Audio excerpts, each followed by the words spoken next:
Howdy, shut-in folks. Today I'll take a minute, if you're interested at all, in learning a few of the tricks of the trade in painting.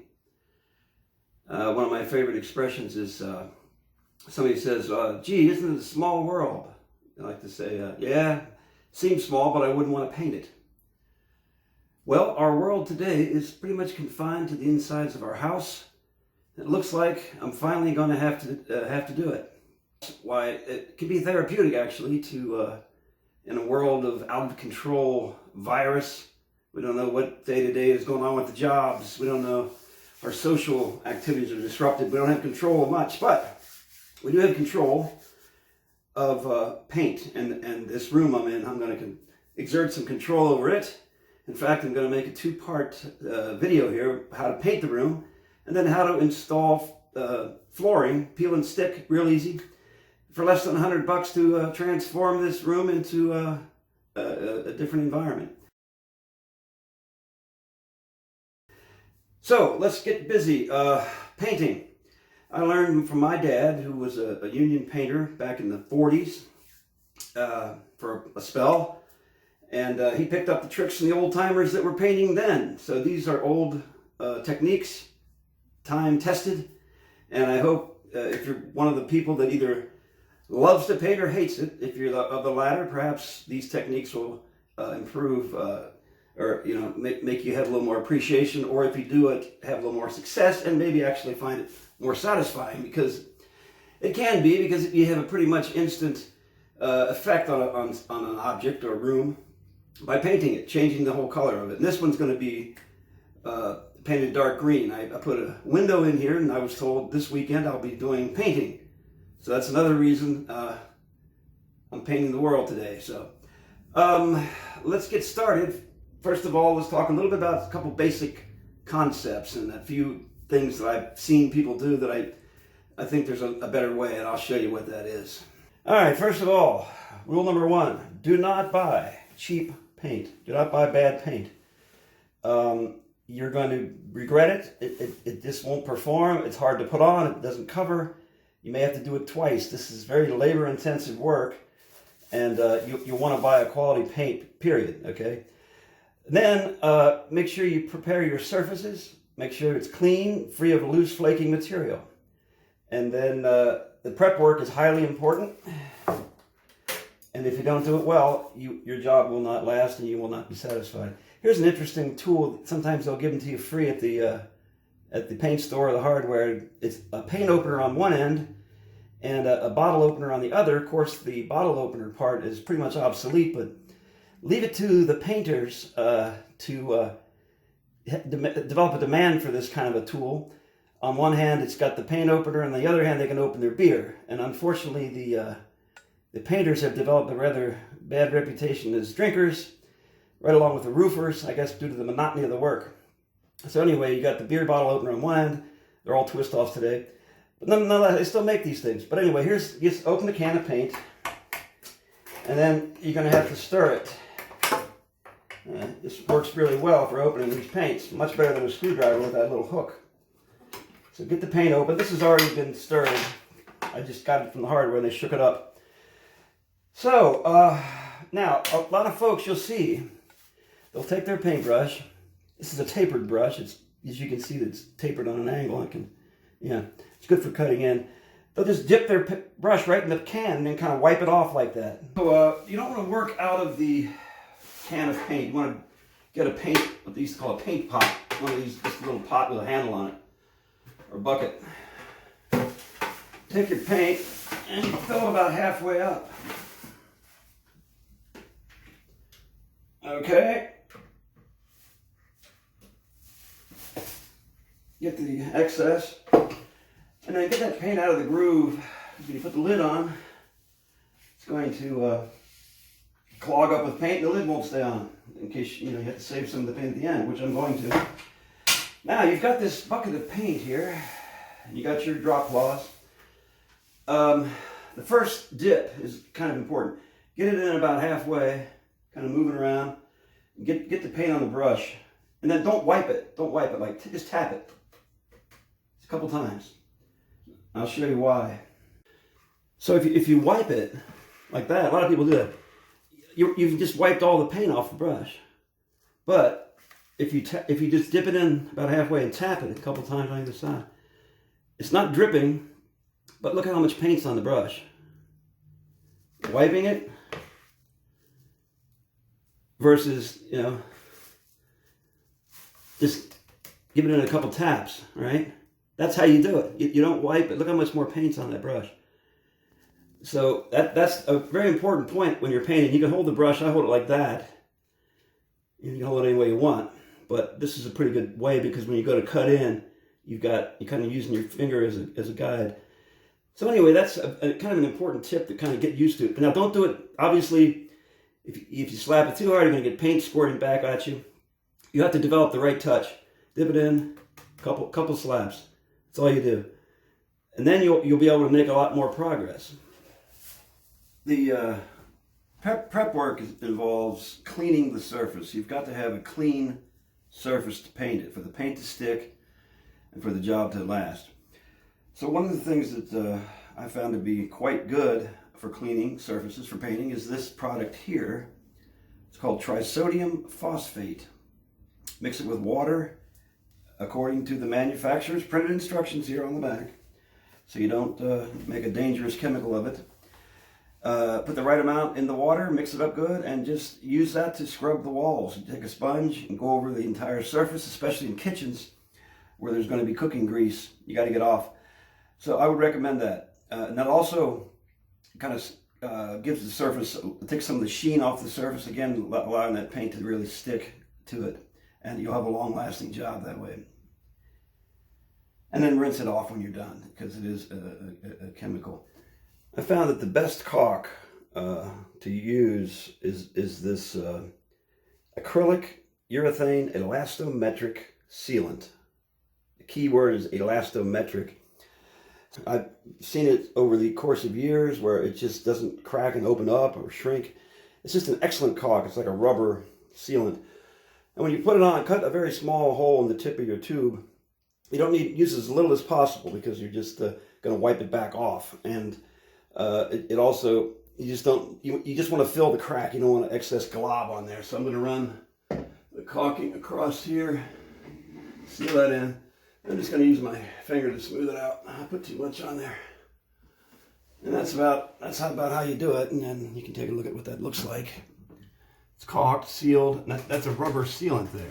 When my dad was a painter, he first started out on the job there, and he noticed the old-timers were really painting much faster than he was, and they really didn't want to show him too much because he had to figure it out on his own. So what he figured out pretty quickly is they were taking real long strokes. Okay. Not short strokes.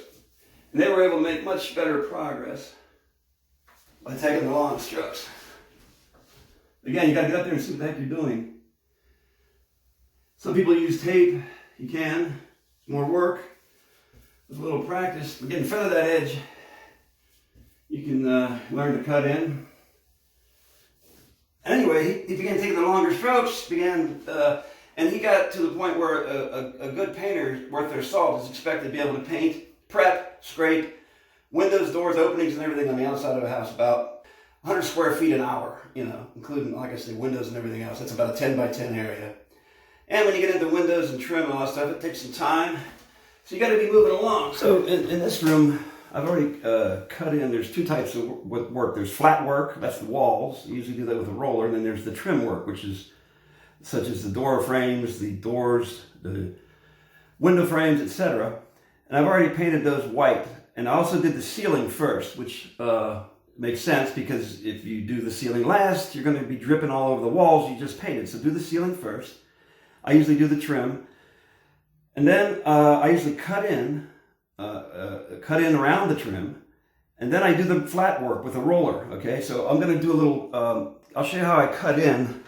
Now, when I did this painting on the woodwork, you see I didn't slop it all over the wall too much because anytime you have excess paint or buildups or two different colors, you leave yourself open for it to show through or to have lumps or lap marks.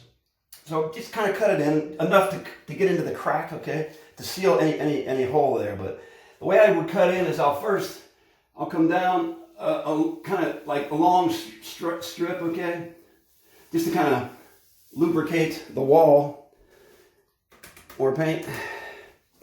And then I'll come in closer with it. I'll just cut in. You gotta eyeball it. You gotta get up there and see what you're doing.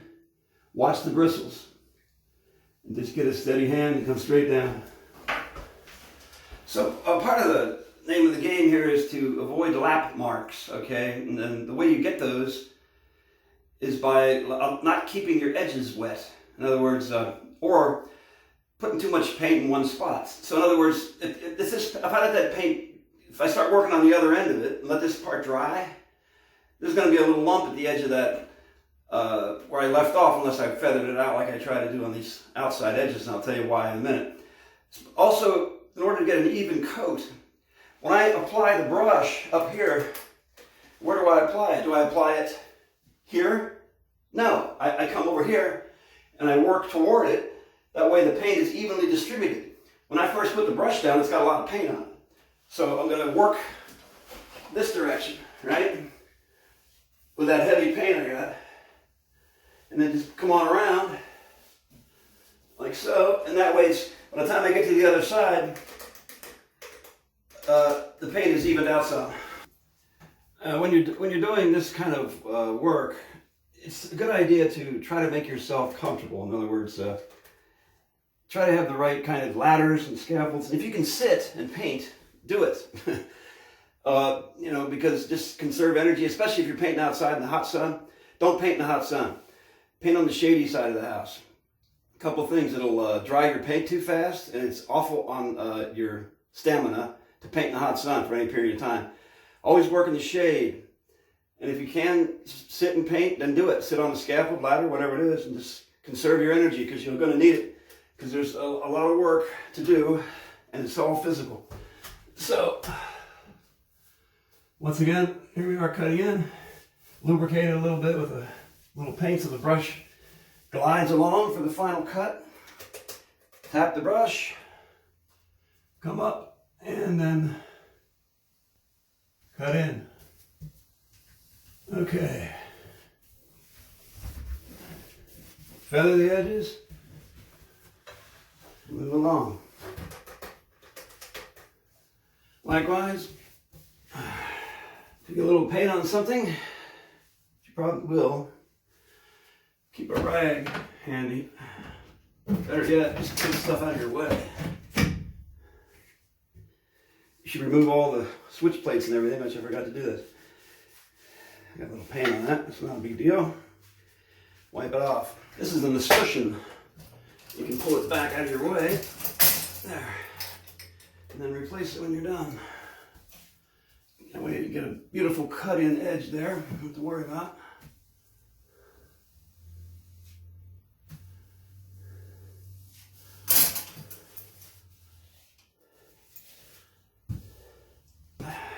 Do the corners, because you're going to roll her up against that.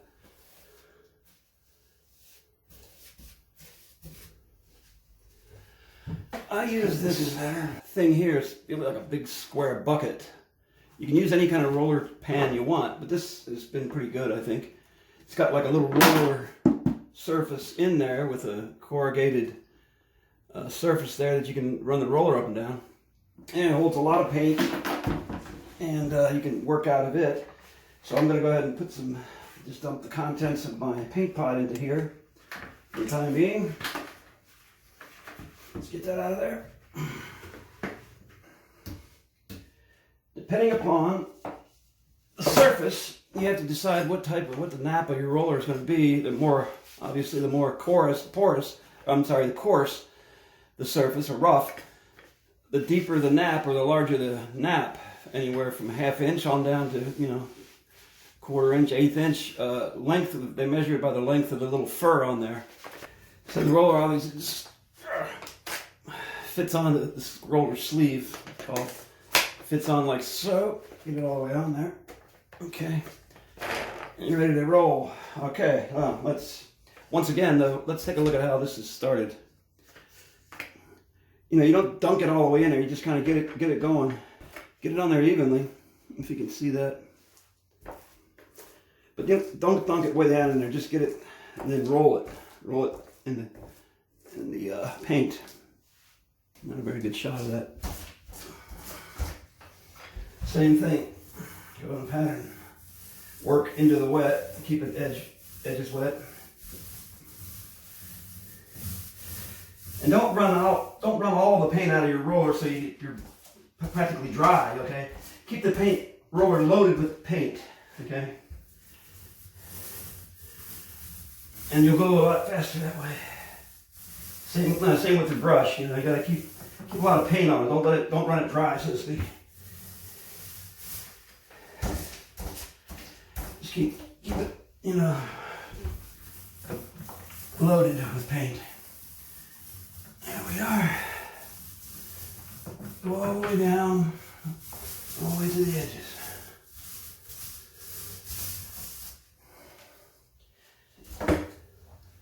Okay, we got the first coat on.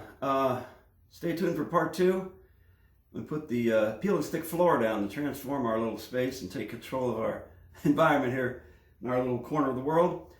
Until then, that's how you do it. Take care, be safe.